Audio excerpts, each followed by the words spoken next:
Comment of the Supreme Court on the Rivers state lawmakers actually beyond all of the buzz and the internet jubilations and counter jubilations that happened actually made me really worried, and it has again re-echoed that fear in me that we've lost this country. And beyond partisanship, of course, I'm not a Fubara fan, and everybody know I don't like Wike. So as I sat again after all of the social media frenzy to sit and look back at the issues on ground, and it's quite worrisome that the Supreme Court is asking the Rivers governor to recognize the Martins, I think Amechere's House of Assembly, 27 lawmakers that publicly defected on video and then signed personal letters.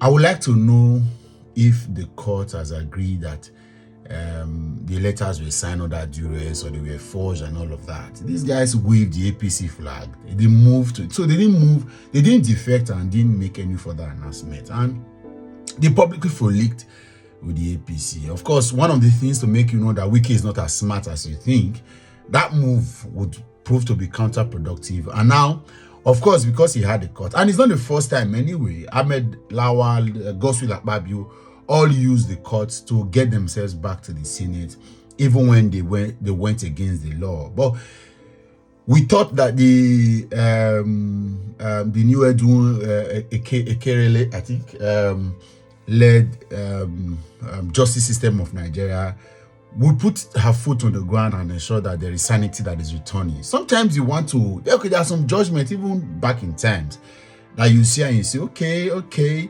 but not in the glare of everybody's eyes, where consistent, persistent, consecutive judgment seems to be anti-sanity. I know that people say that the law is not emotions, but you settle down and reason out. There are times where, okay, this judgment is educational. You learn from it, for example. There are times you say, no, nah. Even a layman, idiot can know that this one won't work.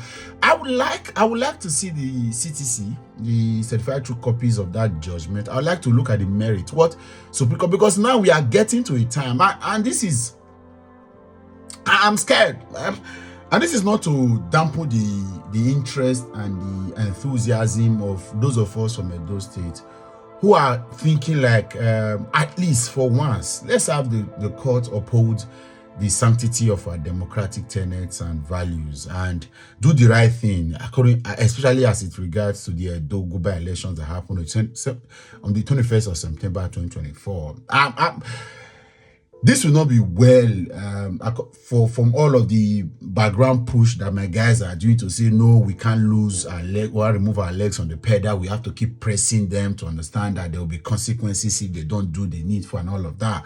But the truth must be said at some point. It is almost a home and dry for the APC. We have a justice system that is at par with the APC and then in marriage, in serious romantic affair with the APC. And so all of these attempts to go to court and prove a point is actually not valid. I think we should begin to fix a whole lot of things. I'm even scared for all of us asking for INEC reforms and electoral reforms, so to speak. The judiciary is going wayward, and these guys may allow you to do electoral reforms and use the justice system to take back what they eat. It's sickening. I don't know how to see. I lack the words to express it succinctly, but it's sickening. It's sickening to know that we are such a mess. The hope of the common man has become the issue of the highest bidder, and it's really, if you sincerely want Nigeria to work, apart from those of you that are lip-savvy compatriots or people that suddenly began to love Nigeria because their tribal person is in power, if you really think that Nigeria should work, the downward trend of our disbelief in justice system and the attendant judgment we have seen in recent times is a lot worrisome. And these guys do all of these things with bravery and no fear. Nothing they happen. Those days, you get some things where you go hear. Okay, I think it was in 90. Was it the 1983 judgment? And where the court said, well, all of the things before me get the way it be, but let this not set as a precedent. That's what the judge. Let this not set as a precedent.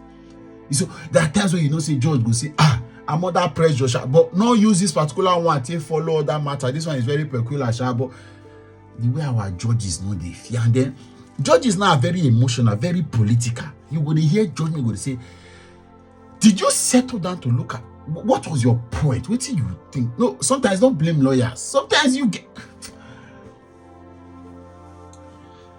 Make Edo people go rest, right? You have a governor in office already, and I'm not losing hope. I'm believing that, because again, like I said, it is really not about who is governor. It's about the process of being governor. People like us that have interest for Edo State, one of the things we want to see is the fact that there is a process for leadership to for someone to attain leadership, internal democracy, elections, judicial review of the elections. All of these are going to be the morale booster and the confidence building blocks for us to see, to say, okay, there is hope. But if it now has to be a godfather endorsing you and takes you to the city president and you say Edo has it, and then nothing happens, it's scary. It's scary, and that's why people like Valentine Ozigbo has to move to the APC if he wants to be governor by any chance. So it's getting, and that's what the APC is doing. Just say, forget him if you know, no. And see, judiciary never really cause the revolution. And that one I can't talk really. I just a jibble. Now judiciary will cause the revolution. We will come for Nigeria. Now judiciary will cause her. Not before INEC. Now judiciary. I'm out of here.